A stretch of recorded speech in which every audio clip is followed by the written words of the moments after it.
Como prometido, hoje eu vou falar pra vocês... Ai, o que eu vou falar pra vocês? Como prometido, hoje nós vamos abordar o Kisho Tenketsu do primeiro capítulo de Sakamoto Days. Eu falei que eu ia falar sobre isso pra vocês, estou trazendo esse vídeo aqui, tá vindo um pouquinho mais tarde, porque eu tive que gravar ele e editar tudo num dia só. Então eu não quero perder muito tempo aqui, mas eu preciso falar algumas coisas. Por favor, se você tá chegando agora, já se inscreve no canal, porque isso me ajuda muito a crescer aqui no canal. Se você já é inscrito, deixa o like e comenta o que você acha de Sakamoto Days, quais são os mangás que vocês gostariam que eu pudesse analisar o Kisho Tenketsu e dar dicas de painel, de páginas. Isso seria muito interessante para eu saber o que vocês querem fazer. E também, dessa forma, vocês estariam me ajudando. Como vocês podem me ajudar? Agora no YouTube, ele assumiu um algoritmo muito parecido com o TikTok, ou seja, quanto mais like, mais comentário tiver, maior o vídeo ele é impulsionado e mais visualização ele vai ganhar, porque assim o YouTube, ele indica o vídeo para mais pessoas. Então, dessa forma, você vai estar me ajudando muito. Não é comprando nada nos meus links da Amazon, não é fazendo nada disso, mas sim dessa maneira, dando um like e comentando alguma coisa aí, então beleza? E outra coisa, por favor, dê um suporte nesse vídeo, porque o último vídeo que eu postei falando da Akira Toriyama, que ficou massa demais, aquele vídeo ficou muito legal, até quase chorei no vídeo lá, ele flopou legal, flopou bonito, ele morreu. Então assim, se você puder me dar uma ajuda, por favor, eu te imploro, assista esse vídeo até o final, comenta, deixa o like, e é isso, vamos direto pro vídeo. E aí galera, tô repostando esse vídeo porque na parte do começo de fazer a explicação, eu coloquei uns gifs, umas personagens dançando de anime ali, pra fazer uma piada, mas parece que a galera não gostou disso não. Então eu reeditei e tô repostando o vídeo, beleza? Então fica com o vídeo aí, falou! Alguns conceitos básicos que vocês precisam entender sobre Kisho Tenketsu. Primeiro, Kisho Tenketsu não é só na história como um todo. Você não pensa o Kisho Tenketsu só em, tipo, o capítulo vai ter 20 páginas, então eu vou pensar em Kisho Tenketsu em 20 páginas. Não. Todos os arcos, por menores que sejam, eles vão ter um Kisho Tenketsu. Todas as histórias são compostas por pequenos Kisho Tenketsu até serem amarrados no Kisho Tenketsu maior. E você vai ter Kisho Tenketsu em páginas também. Aqui, por que eu tô escolhendo esse mangá pra gente começar esse tipo de vídeo? Porque ele faz isso muito bem. Então vamos começar contando a história. E o Kisho Tenketsu, ele também não tá só nos desenhos, na narrativa. Ele também tá nos painéis de conversa, nos balões. Aqui ele tá usando pra apresentar essa história o esquema de narração, né? É um esquema muito usado em Hunter x Hunter, várias obras, apresentar uma história através de um narrador. Isso ajuda a facilitar o entendimento do leitor, mas também cria uma sinergia entre o que está sendo mostrado e o que está sendo falado. Você pode usar. Eu, no meu caso, no Fall Dragon, eu não usei, mas você pode usar, é um recurso muito bom para introduzir uma história. E ele começa, né? Certa vez houve um assassino considerado o melhor de todos os tempos. O seu nome era Taro Sakamoto. Então a gente vê ele num painel impactante, aqui dá pra ver que ele é apelão e tal. E a gente vai pra próxima página. Aqui estamos no Ki. E aqui vamos continuando o Ki, tá? No Ki ainda. Ah, é ele, é o Sakamoto, matem ele, matem esse cara, não sei o quê. E aí passa definindo os golpes aqui, cortando todo mundo. Uma curiosidade na hora de fazer os seus painéis dos seus mangás.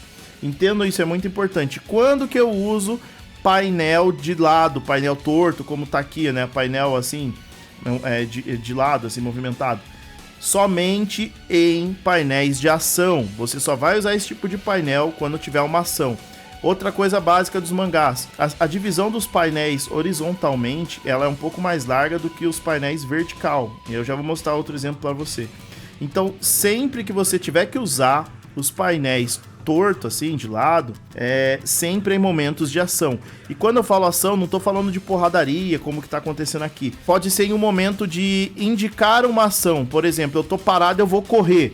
Se o meu primeiro painel é eu parado e o segundo é eu correndo, eu posso usar isso, porque ele representa velocidade. Então é muito usado nesses momentos. Ele usa isso aqui, como eu acabei de falar, ó. Outra coisa que eu falei já no outro vídeo. Todo o último painel ele tem que se conectar com o primeiro painel da página anterior.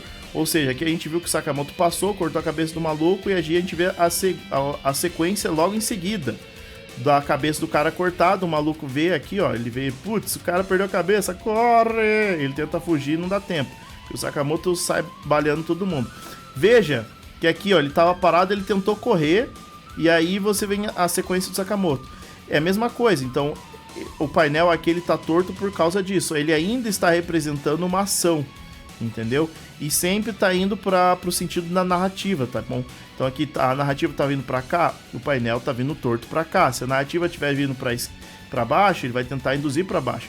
E olha que interessante, ao mesmo tempo que a narrativa induz pra cá, ela também induz pra baixo. Isso é muito importante. E como eu falei, os painéis, ou a separação dos painéis em horizontal sempre são maiores do que em vertical.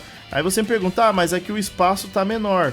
E eu tô falando, vocês sempre assistam baseado no mouse aqui, tá? Mas aqui o espaço tá menor do que aqui. Por quê? Isso também é uma medida de tempo. Eu aprendi isso com o Chainsaw Man. Então, por exemplo, o painel 1, ele tá... E é uma sequência muito rápida entre o que aconteceu no painel 1 e o que aconteceu no painel 2. Então, muitas vezes, eles usam painéis menores quando isso acontece.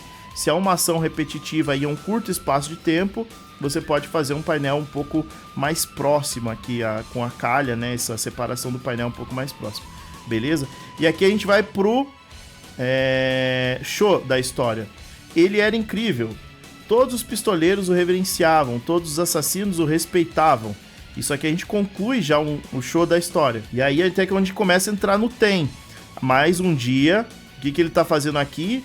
Induzindo você a virar para a próxima página. Então ele quer que você vire a página. Mas um dia, o que aconteceu um dia? Vamos ver. Ele vê o mesmo mercadinho para ambientar onde ele tava. Pode ver que aqui agora o painel tá reto, porque tá parado, não tem mais ação. Então ele tá no mercadinho. Bem-vindo! Ele se apaixonou. Isso é muito legal. E aí, nós vamos ver o que aconteceu. Aqui nós entramos no Tem, que é a parte, o ápice da história. Tanto que esse painel representa o Tem, ao mesmo tempo que é o painel mais impactante e importante dessa página. Se aposentou, se casou, se tornou pai e, novamente, o mesmo painel, o mesmo recurso. Sakamoto ficou fora de forma. Aqui nós concluímos a apresentação do personagem. Agora você já sabe quem ele é. Você sabe que ele era um assassino super apelão, que todo mundo temia e admirava ele, mas aí um dia ele se apaixonou, casou, teve uma família e se aposentou. Então você aprendeu isso. O Kisho Tenketsu ele é usado perfeitamente aqui, tanto em desenho quanto nos balões de conversa. Ele representa isso muito bem. E aí a gente vai para a história, continuação. Ainda estamos no Ki, porque estamos apresentando o personagem. Entendeu? A gente teve um pequeno Kisho Tenketsu, agora a gente ainda está no Kisho Tenketsu, mas ainda estamos no Ki, estamos apresentando os personagens. Outra coisa importantíssima, toda página tem um painel de maior importância e você precisa deixar isso claro, né? Quando você vai desenhar, você vai fazer seus painéis, quando você vai pensar numa página, qual que é a parte mais importante daquele painel, daquela página, desculpa, qual é a parte mais importante daquela página, você tem que saber isso, entendeu? Então aí você vai dar uma priorizada nesse painel. No caso aqui, por exemplo, é esse aqui, claramente é o painel mais importante. Na próxima página, esse aqui é o painel mais importante. E normalmente nos mangás, os balões de conversa vão ficar muito grandes nos painéis de importância. Ou às vezes o balão de conversa é muito importante dentro da página. Então ele vai ter um tamanho maior do que os outros. Tem essa questão também. Aqui ó, o tamanho desse painel e tamanho desse personagem, tá? Então isso é muito importante. Outra coisa, às vezes é interessante você colocar o balão de conversa bem próximo do personagem. Isso demonstra impacto dos mangás. Demonstra a sensação de velocidade, de urgência, né? Por exemplo, ele se apaixonou e aí o painel tá colado na cara do cara e você já vai ver ele. Ah! Isso é muito importante, entendeu? Aqui é a mesma coisa. Olha o tamanho do painel para falar que ele ficou fora de forma, entendeu? Isso é muito utilizado nos mangás. Então a gente vai continuar a história aqui. Eu não vou ler todo o mangá, tá? Eu só tô passando direto, só pra vocês entenderem qual que é a ideia. Se vocês quiserem, vocês podem ler com mais calma, mas eu tô só parando nos momentos que são importantes pro desenvolvimento da narrativa e entendimento do que eu quero apresentar aqui hoje. Tá, os arredores de Tóquio, loja da família Sakamoto. Então é aqui, né? A gente vai ver o personagem chegando, né? Eu estive te procurando, Sr. Sakamoto. E aí aqui a gente vai ser apresentado a uma situação, né? A gente vai ver o Sakamoto gordão, a família dele lá, vamos ver o menino lá que tava interagindo lá, e até que vai chegar o valentão, né? E eu tô passando direto, tá? Porque se a gente fosse analisar página por página, daria quase 1 hora de vídeo, porque tem muita coisa pra ser falado, mas é sempre respeitando aquela questão. Ele tá mostrando o que tá acontecendo, narrativa. Olha que interessante como aqui as prateleiras do mercado induzem a narrativa para baixo. Isso é uma coisa que a gente tem que ficar de olho, sabe? Você tem que guiar o teu leitor para olhar aonde você quer que ele olhe. sabe? Então aqui tá tudo induzindo para baixo, ó. Você pode ver até os balões de conversa guiando para baixo. Aqui normalmente eles fazem esse tipo de painel grandão, apresentar o personagem, né? Ele já foi apresentado, mas agora a gente tá vendo ele gordão no dia a dia e tudo mais. É uma forma de apresentar o personagem. Aí ele tá aqui de novo. Olha que interessante, uma coisa muito importante dos mangás, que as coisas precisam ficar muito claras de cara. Você tem que olhar e já conseguir ver, entender o que está acontecendo, e a narrativa tem que ser clara o suficiente para você entender o tempo todo. Então o que acontece? No primeiro painel dessa página aqui, a gente viu o menininho, já vemos onde que ele tá no mercado e tudo mais. Aqui a gente vê que o Sakamoto tá olhando para ele e tudo mais. Quando chega nesses dois últimos painéis, ele não mostrou cenário nenhum, entendeu? Por quê? O que aqui é importante não é o cenário, é outra coisa. O que que é? A mochila dele se abrindo e caindo tudo, as coisas aqui no pé de outra pessoa. Se eu enchesse de cenário aqui para mostrar, talvez perdesse o impacto da cena. Entenda que você tem que saber quando usar cenários. O cenário no mangá, diferente das HQs americanas, que tem cenário para tudo, o cenário serve para contar uma história, serve para mostrar o que está acontecendo. Se aqui já ficou claro onde ele está, no mercadinho, já ficou claro que o menino tá aprontando, já ficou claro que ele tá olhando o menino aprontando, não precisa mais repetir cenário aqui, se o foco dessa cena não é o cenário. O foco dessa cena é o quê? O menino pegando o arco e a flecha no chão, e por causa disso, o movimento que ele faz, a bolsa dele abriu e caiu nos pés tudo do outro cara aqui, que é o vilãozinho. Lembra que eu falei de painel de lado? Olha aqui, em momento de ação. Aqui tá reto. Aqui começou uma ação e ficou totalmente torto. Lembra? Velocidade. Então um painel muito rápido, um embaixo do outro. E aqui um painel de impacto. Lembra que eu falei das cenas de ação? Você tem que saber usar a ação a seu favor, quando você vai usar uma cena de impacto ou não. Então isso é muito importante, ó. Ele pegou aqui o braço do cara, o cara olhou, pegou o lápis muito rápido e tum. Isso aqui é pra dizer que foi muito rápido, mas a gente vê que era só na imaginação dele, ó. Ele até usou isso aqui, ó, como se esse painel todo tivesse acontecendo na cabeça dele. Muito bom isso, mano. E aí o cara, seu gordo, ele indo embora, obrigado, senhor, não sei o que. Tudo aqui a gente ainda tá no Ki, então estamos apresentando o personagem. E aí ele tem essa cena de mostrando aqui a porrada, daí tudo aconteceu na cabeça do Sakamoto. Muito legal isso aqui. Agora nós concluímos o Ki. Ó, Shin consegue ler mentes, ou seja, nós sabemos quem são esses dois personagens. A gente sabe que esse cara trabalhou com o Sakamoto, sabe que o Sakamoto é apelão, sabe que ele se aposentou, que ele não mata mais ninguém, que ele protege as criancinhas no mercado, não sei o que. A gente já conhece bem. Agora nós vamos entrar no Ten, que é o desenvolvimento. Aqui é onde ele vai gastar mais páginas. Basicamente a história, esse Shin, ele quer voltar a trabalhar com o Sakamoto, mas o Sakamoto tá aposentado, então, e vê que ele tá fora de forma, então já que ele não vai mais trabalhar, e estão caçando o Sakamoto, então ele que vai caçar o Sakamoto, tá? Então eu vou passar direto por isso aqui, porque é basicamente isso que eu tô falando. De novo, olha a cena que eu falei, painel de lado, eles estão sentados, não tem uma porradaria, mas por que ele usou ação? Tá vendo aqui, ó? Ele mostrou que ele cortou muito rápido o cigarro dele. A mesma coisa, ó, proibido fumar, ação, intenção, painel de lado. É sempre nesses momentos, só é usado o painel de lado quando tem uma ação ou quando tem algo acontecendo que seja uma intenção de ação. Eu vejo muitas pessoas amadoras, quando estão começando a fazer página, usam esse tipo de painel toda hora, sem motivo. Tipo, eu tô aqui conversando com o personagem assim, oi, como você está? No outro painel a pessoa fala, eu estou bem, e você? E o painel de lado? Não faça isso. É somente em momentos de ação. Vamos para a próxima parte, ele vai continuar mostrando quem o Sakamoto se tornou, desenvolvendo os personagens e tudo mais.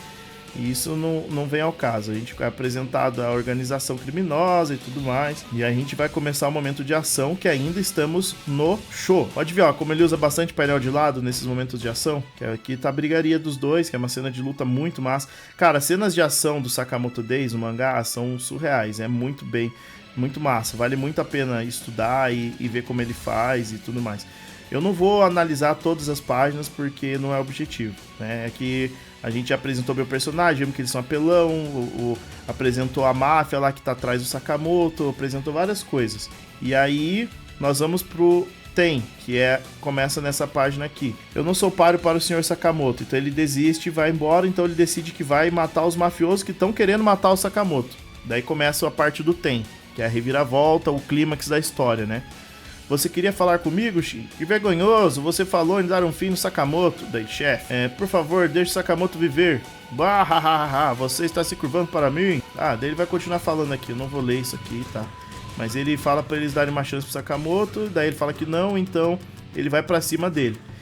E veja, agora a gente tá no Ten, o momento climático da história. E se a gente fosse analisar página por página, a gente vai ter Kisho Tenketsu em todas as páginas. Vamos aqui, vamos pegar essa página como exemplo para falar sobre Kisho Tenketsu. Que eu vi isso, não esteja surpreso, ele tá se preparando para fazer um ataque. Desenvolvimento, continuação, né? Ops, eu esqueci que ele consegue ler mentes, matem ele, sim senhor. Daí a reviravolta, eu acho que não tem escolha, esse é o clímax da história ou reviravolta, né? Você pode ser os dois. E aí o Tetsu, que é uma coisa que seria tipo uma quebra total de ritmo. Ou seja, tá no momento climático da história, no terceiro painel, aqui tem uma quebra total de ritmo, que é ele mostrando o mercadinho, sabe? Não é a continuação da cena da ação, ou ele fazendo um golpe irado, alguma coisa do tipo, é uma quebra total de ritmo. Então aí volta pro mercadinho, e aí a gente vê o Sakamoto, e aí esse painel vai ser uma continuação do próximo painel, sempre isso, o último painel conecta com o próximo painel. Ele girou ali, apertou o botão e veio um monte de armas. Ó, nessa página mesmo a gente pode ver que ele abrindo o caixa do mercadinho. Num lugar específico ele pôs uma chave. Show, ele digitando uma senha, tá desenvolvendo situação. Tem clímax, ó, um monte de arma, um monte de coisa maluca, da hora. Tetsu, as armas e mostrando ele se preparando para o que vai acontecer depois, mas ao mesmo tempo uma calmaria, né? Você vai ter as armas mostrando elas paradas, uma quebra de ritmo, ou uma conclusão da cena, ou seja, ele está se preparando para o combate. Entende? O Ten sempre vai ser um momento climático de ação ou de ápice narrativo, e o Ketsu pode ser uma conclusão, pode ser uma continuação, pode ser uma ligação para a próxima página, pode ser uma volta à normalidade. Não é necessariamente uma conclusão, mas pode ser também, entende? E aí você vai ver a cena, aqui a gente ainda, no arco geral da história, ainda estamos no Ten. E aí você vai ver ele em ação, vai ver ele lutando, ele uma hora ele vai ser ferido. E aí, agora ferrou, ele vai ser pego. Até que Sakamoto aparece e vence todo mundo. E aí aquela coisa do shonen, né? Pô, eu vou ser derrotado, eu não acredito, eu vou perder meus sonhos. Daí de repente chega o protagonista e salva o dia. É aquela coisa, salvou o dia, matem ele, plá. Ele chega destruindo todo mundo na porrada, mostrando como ele é apelão, é o clímax da ação, vários painéis grandes de ação impactantes, mostrando a ação. Tá vendo? Página dupla, esse é o momento de gastar, mano, é aqui que você tem que brilhar, velho. Esse é o momento mais louco da história, então tem que ser tudo aqui, tudo você gasta aqui. O lendário assassino Taro Sakamoto, tá vendo o tamanho das letras? Tem a ver com o ritmo da história também. Já diminuiu o clima aqui. Depois que teve esse painel impactante, já acalmou. A gente vê na próxima página, já acalmou. Ei, como você sabia que eu estava aqui? Minha arma. Daí ele mostra aqui, tá, o microfone. Não me diga que ontem, quando nós lutamos, daí ele tá, ele não confia em mim. Nunca baixe a guarda. Senhor Sakamoto, já me decidi. A partir de hoje eu... Daí ele vê o que vai acontecer, o Sakamoto joga um avental, daí ele fala o valor que ele vai ganhar por hora trabalhando lá no mercadinho.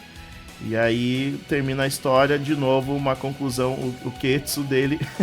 Voltamos pro mercadinho, com o menino enchendo o saco com a bola no mercadinho, e termina praticamente como começou. O mercadinho, calmaria, tudo tranquilo, a velhinha ali.